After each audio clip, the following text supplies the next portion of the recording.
आज फिर भारत ने पाकिस्तान के ऊपर हमला कर दिया और ना कि ये किसी फौज के ऊपर हमला किया उन्होंने, ना ही उन्होंने कोई हथियारों के ऊपर हमला किया। उन्होंने पाकिस्तान के मासूम और निहत्ते शहरियों के ऊपर हमला किया, जिसमें बहावलपुर, मुरीद के, शकरगढ़, सियालकोट और आज़ाद कश्मीर के अंदर मुजफ्फराबाद और कोटली के इलाके शामिल। भारतीय पायलटों ने इस दफ़ा तारीख रकम की। उन्होंने अपने राफेल, सुखोई 30 और MiG-29 तैयारों को उड़ाने से पहले नींबू मिर्ची बांधी और माथे के ऊपर सिंदूर लगाया, जो कि एक सुहागन की निशानी होती है। उनका ख्याल ये था कि बालाकोट स्ट्राइक की तरह फिर शाहीनों को थोड़ा सा टाइम लगेगा। शाहीन जब तक आएंगे हम अपना पेलोड गिरा के हम खामोशी से भाग जाएंगे, इज्जत बचा के चलेंगे। इस दफ़ा पाकिस्तानी शाहीन चाको चौबंद और हमातन तैयार थे और उन्होंने भारत के इस हमले का मुंह तोड़ जवाब दिया। इस तमाम वाक़े के बाद मेरा मोदी से, गोदी मीडिया से, भारत के उन तमाम कर्ता धर्ताओं ने जिन्होंने जंग का जुनून सवार किया हुआ था, उनसे एक छोटा सा सवाल है, वो बड़ा स्ट्रेट फॉरवर्ड सवाल है कि मोदी हूँ नाराम है। बिस्मिल्लाहिर्रहमानिर्रहीम, अस्सलाम वालेकुम। मैं हूँ फ़हीम जहांज़ेब। आज फिर भारत ने पाकिस्तान के ऊपर हमला कर दिया और ना कि ये किसी फौज के ऊपर हमला किया उन्होंने, ना ही उन्होंने कोई हथियारों के ऊपर हमला किया। उन्होंने पाकिस्तान के मासूम और निहत्ते शहरियों के ऊपर हमला किया।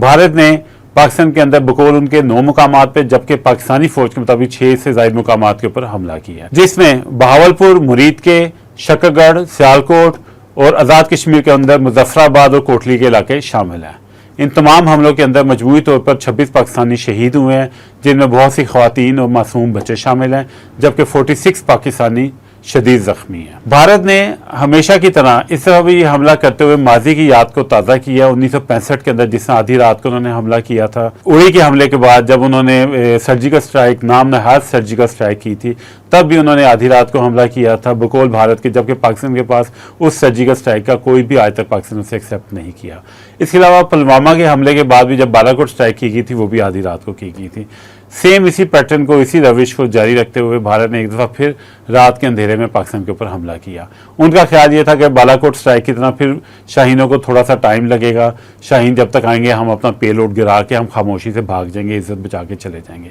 लेकिन इस दफ़ा ऐसा नहीं हुआ। इस दफ़ा पाकिस्तानी शाहीन चाको चौबंद और हमातन तैयार थे और उन्होंने भारत के इस हमले का मुंह तोड़ जवाब दिया। और जो ही भारत ने हमले का स्टार्ट किया, उसी के साथ उन्होंने उसका जवाब देना शुरू कर दिया। टेक्निकली अगर देखा जाए, जब एक मुल्क दूसरे मुल्क के ऊपर हमला करता है, जैसे भारत ने अपने तैयारों से अटैक किया, उस वक्त भारत का जो अपना दिफाई निज़ाम था, जो एयरक्राफ्ट को गिराने के लिए दिफाई निज़ाम होता है, वो उसे बंद कर देते हैं ताकि वो अपने ही किसी तैयारे को हिट ना कर सके। इसी चीज़ का फ़ायदा उठाते हुए पाकिस्तानी शाहीनों ने फ़ौरन उन पर हमला किया और ना सिर्फ ये कि उन्हें दौड़ा दिया, बल्कि उन्हें दौड़ा के मारा। 5 से ज़ायद उन्हें भारतीय तैयारे गिरा दिए, जिनमें 3 राफेल तैयारे, वो राफेल तैयारे जिनके लिए मोदी साहब कहते थे कि अगर मेरे पास राफेल होंगे तो कभी दोबारा बालाकोट की तरह हमारा कोई ना पायलट पाकिस्तान के हाथ जाएगा, ना ही हमारा कोई तैयारा गिर सकेगा। एक दफ़ा फिर शाहीनों ने भारत का वो गुरूर खाक में मिला दिया। इसके अलावा सुखोई 30 को गिराया और MiG-29 तैयारे को भी गिरा दिया। ना सिर्फ ये, बल्कि इसके अलावा पाकिस्तान ने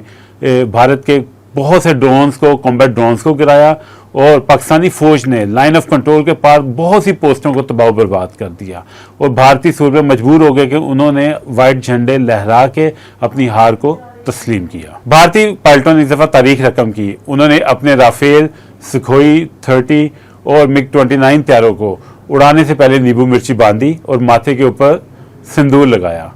जो कि एक सुहागन की निशानी होती है। भारतीय तैयारे सिंदूर लगा के पाकिस्तान आए ऑपरेशन सिंदूर के नाम से, और जब यहाँ से उन्हें दुम दबा के भागना पड़ा और पाकिस्तान के शाहीनों ने उनका शिकार किया, तो उन्हें जाते हुए अपनी अस्थियाँ उठानी भी याद नहीं रही और वो एक विधवा के रूप में हिंदुस्तान वापस गए। इस तमाम वाक़े के बाद मेरा मोदी से, गोदी मीडिया से, भारत के उन तमाम कर्ता धर्ताओं ने जिन्होंने जंग का जुनून सवार किया हुआ था, उनसे एक छोटा सा सवाल है, वो बड़ा स्ट्रेट फॉरवर्ड सवाल है कि मोदी हूँ नाराम है। यकीनन मोदी को अभी तक आराम नहीं आया होगा, क्योंकि बाज़ चीज़ें ऐसी हैं जो कि उसके खमीर में शामिल है। मोदी ये समझता है कि वो अमेरिका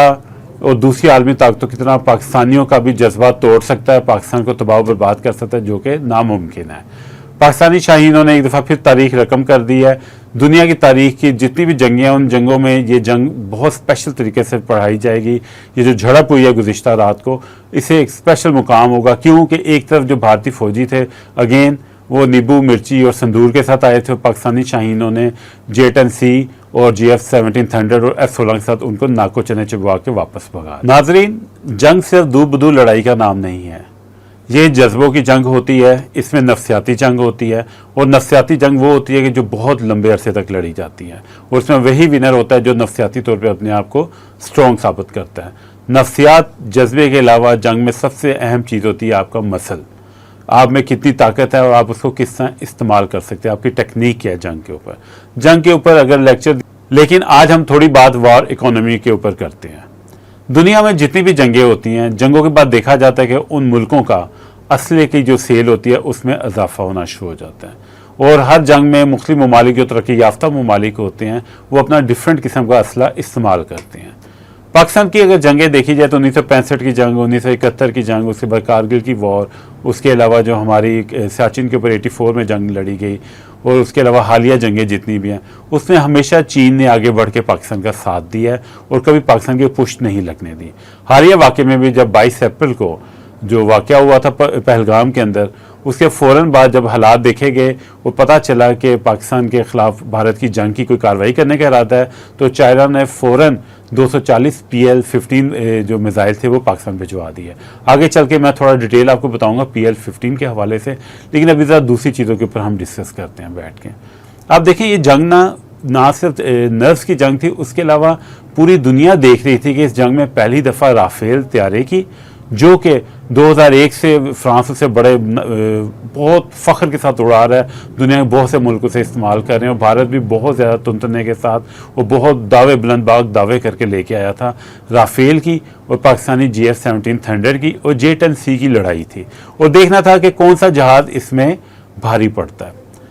इसमें मैं आपको बताऊं, जहाँ पे टेक्निक की बात है वो तो एक है ही है, लेकिन इसमें कोई शक नहीं कि पाकिस्तान एयरफोर्स के शाहीनों ने हमेशा की तरह अपनी महारत, अपनी जुर्रत और अपनी हिम्मत का लोहा मनवाया है, और एक दफ़ा फिर पाकिस्तान का झंडा पाकिस्तानी कौम का सर बुलंद कर दिया। उनके इस इरादे को और उनकी इस कारकर्दगी को देखते हुए दिल से आवाज़ निकलती है कि पाक फौज जिंदाबाद, पाकिस्तान जिंदाबाद और पाकिस्तान एयरफोर्स पाइंदाबाद। 1965 में आज भी याद है कि पाकिस्तान एयरफोर्स के मायानास पायलट सीसल चौधरी ने, सरफराज रफीकी ने, उसके अलावा MM आलम ने, उन्होंने भारतीय फौज को नाको चने चबवा दिए थे, तैयारों की लाशों के ढेर लगा दिए थे, इवन पठानकोट का एयरपोर्ट पर अटैक करके जहाज़ों को उड़ने से पहले ही तबाह कर दिया था, सरगोदा को कब्रिस्तान बना दिया था MM आलम ने भारतीय जहाज़ों का। इसी तरह जब कारगिल की जंग थी, इसके अलावा बाकी भी जितनी जंगें हैं, वहाँ पे भारतीय एयरफोर्स पे हमेशा पाकिस्तानी एयरफोर्स को एक नफ्सियाती बर्तरी रही है। अब हम वापस आते हैं, जो वार इकोनॉमी के हवाले से मैंने आपको बात की है, J-10C, GF-17 थंडर और राफेल का मुकाबला था, और इसमें सबसे इंटरेस्टिंग चीज़ ये थी कि पूरी दुनिया देख रही थी इस वाक़े को, और इस मुकाबले में GF-17 थंडर सुरखरू हुआ है, और GF-17 थंडर ने ना सिर्फ ये कि भारतीय सुखोई 30 को गिराया है, MiG-29 को गिराया, उसके अलावा इन्होंने एक दफ़ा फिर भारतीय सुरमाओं को खाक चटाते हुए 3 राफेल तैयारे अभी तक गिरा दी हैं। एक ही रात की लड़ाई के अंदर 3 राफेल तैयारे गिरा दी हैं, और उसका सबसे बड़ा सबूत भारतीय मान नहीं रहे, उसका सबसे बड़ा सबूत यह है कि शेंजन जो कि चाइना की स्टॉक एक्सचेंज मार्केट है, उसमें 18% के करीब CAC जो चेंगडू एरोनॉटिकल कॉरपोरेशन है, जो कि पीपल्स लिबरेशन एयरफोर्स के लिए और पाकिस्तान एरोनॉटिकल कॉम्प्लेक्स कामना के साथ मिलकर पाकिस्तान एयरफोर्स के लिए GF-17 थंडर जहाज़ बना रहे हैं। इस जो कि झड़प हुई है, इसके फ़ौरन बाद अगले ही दिन जो कि चाइना के अंदर शेंजन स्टॉक एक्सचेंज है, उसके अंदर CAC के जो शेयर्स हैं वो 18% तक ऊपर चले गए हैं। और दूसरी तरफ अगर पेरिस स्टॉक एक्सचेंज में देखा जाए तो राफेल बनाने वाली डिसाल्ट कंपनी के जो शेयर्स हैं वो बुरी तरह नीचे गिरना शुरू हो गए हैं, अभी तक वो 1.5 पॉइंट तक नीचे आ चुके हुए उसके शेयर। तो ये जिंदा मिसाल है कि इस तैयारे ने राफेल के लिए बहुत ज़्यादा मुश्किलात पैदा कर दी हैं। जहाँ तक बात है कि राफेल कोई बहुत बुरा तैयारा नहीं है, उसका एक अच्छा नाम है, एक अच्छा तैयारा है, लेकिन मसला ये है कि फ्रांस वालों से गलती होगी, उन्होंने अपने राफेल तैयारे नकम्मे भारतीय पायलट्स के हवाले कर दिए, जो घर से ये कह के नहीं आते कि हम जंग लड़ने जा रहे हैं, हम शहादत के जज्बे से जा रहे हैं, जो कि घर से निकलते हुए अपनी बेगमात को, अपनी माओ बहनों को कह के आते हैं कि जी हमारे लिए चाय ना बनाना, हम पाकिस्तान से चाय पी के वापस आएंगे। सो इसी फंटास्टिक टी के लालच में उन्होंने राफेल की लुटिया ही डुबो दी है। चीन के लिए ये बहुत खुशी का मौका है, क्योंकि पूरी दुनिया के अंदर जैसे कि पहले जब पाकिस्तानी JF-17 थंडर ने भारतीय त्यारा गिराया था, उसके बाद JF-17 थंडर की डिमांड और मांग पूरी दुनिया में बहुत ज़्यादा बढ़ गई थी। अब देखने में आ रहा है कि पूरी दुनिया में चाइनीज़ जो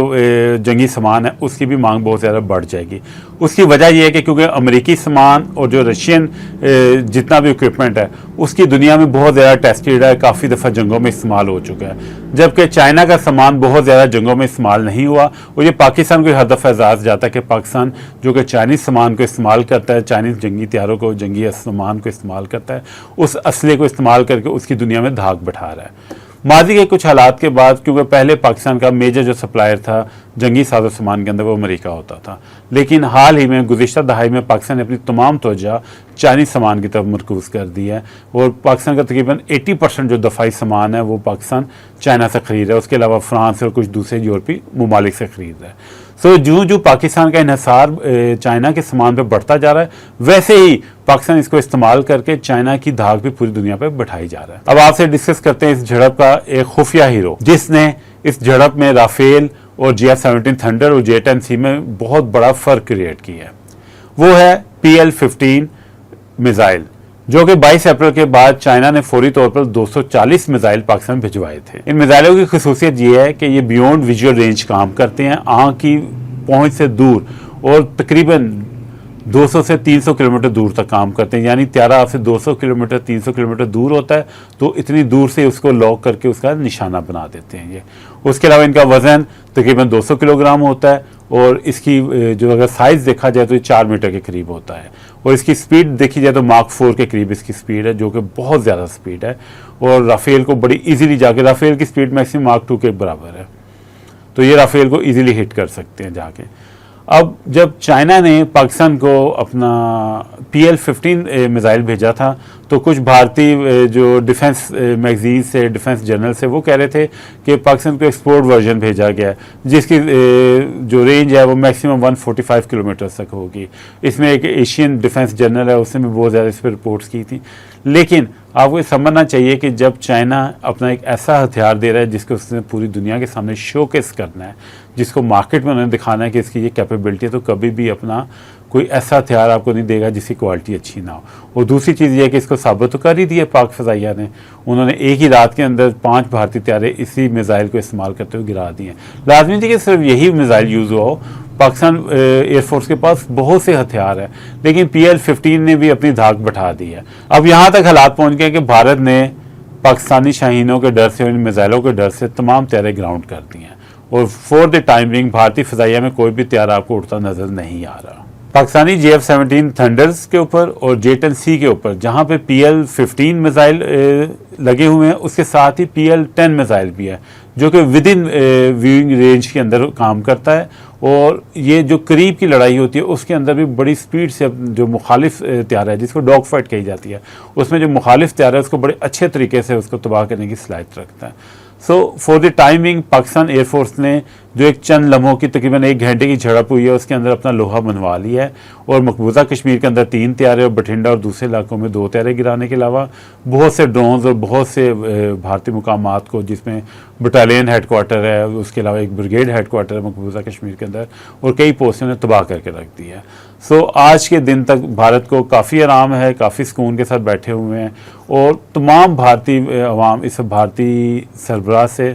और जो वार मोंगर मीडिया है जो कि जंग की बात कर रहा था, उन्हें बार बार एक ही सवाल पूछा जा रहा है कि आपको ये सब कुछ करके क्या मिला। नाज़रीन, इस जंग के बाद, अभी इसको जंग तो नहीं कहना चाहिए, एक लड़ाई है, क्योंकि जंग बहुत लंबी होती है। अभी एक लड़ाई पाकिस्तान फ़ौज ने जीत ली है, वो शाहीनों ने अपने दम पे जीती है, लेकिन अब पाक फ़ौज के साथ 25 करोड़ अवाम को भी खड़ा होने का वक्त आ गया है। हमारा जज्बा, हमारा खून, हमारा सब कुछ पाक फ़ौज पे कुर्बान है। हम चाहते हैं कि पाक फ़ौज हमेशा की तरह दुश्मनों के दांत खट्टे करे, लेकिन इस वक्त हमें ज़रूरत है कि हमें आपस में इत्तेहाद का मुज़ाहरा करने की ज़रूरत है, हमें इत्तेफाक का मुज़ाहरा करने की ज़रूरत है। हमें ना मजहबी तौर पे और ना ही सियासी तौर पे आपस में किसी तकसीम को ज़ाहिर करना चाहिए। 25 करोड़ अवाम जब सीसा पलाई हुई दीवार बन के पाकिस्तान एयरफोर्स के साथ और पाकिस्तान की फ़ौज के साथ खड़ी होगी तो फिर देखें कि मोदी की चीखें कहाँ तक जाती हैं। उसके अलावा सबसे इम्पोर्टेंट चीज़ ये है कि पाकिस्तान की नेशनल सिक्योरिटी कमेटी ने अपना इजलास मुनक्किद किया है और उन्होंने पाकिस्तान की आर्मी को और पाकिस्तान की मिलिट्री को इजाज़त दी है कि आप जब चाहें, जहां चाहें, जैसे चाहें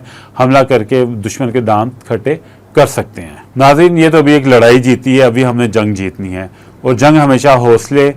और एक लंबी तदबीर के साथ जीती जाती है, और खाली फौज किसी मुल्क की जंग नहीं जीत सकती। इस जंग को जीतने के लिए ज़रूरी है कि हम आपस की सियासी और मजहबी तकसीम को भुला के, लसानी तकसीमों को भुला के एक दफ़ा फिर से पाकिस्तानी बने, और पूरे 25 करोड़ पाकिस्तानी और हमारा जितना डायस्पोरा दुनिया के जितने मुल्कों में मौजूद है, हम सब मिल के पाकिस्तान की फ़ौज के साथ सीसा पलाई हुई दीवार बन के खड़े हो जाएँ, और एक दफ़ा फिर हिंदू बनिए को, मोदी को ये जवाब दें कि मोदी, तुम पाकिस्तान की फ़ौज का, पाकिस्तान की आवाम का, पाकिस्तान के जोग्राफी का, पाकिस्तान के 1 इंच का कुछ नहीं बिगाड़ सकते। तुम चाहे 100 दफ़ा बहाना बना के पाकिस्तान के ऊपर हमला करो, हमेशा मुंह की खानी पड़ेगी। पाकिस्तान जिंदाबाद, पाक फौज जिंदाबाद, पाकिस्तान की आवाम जिंदाबाद।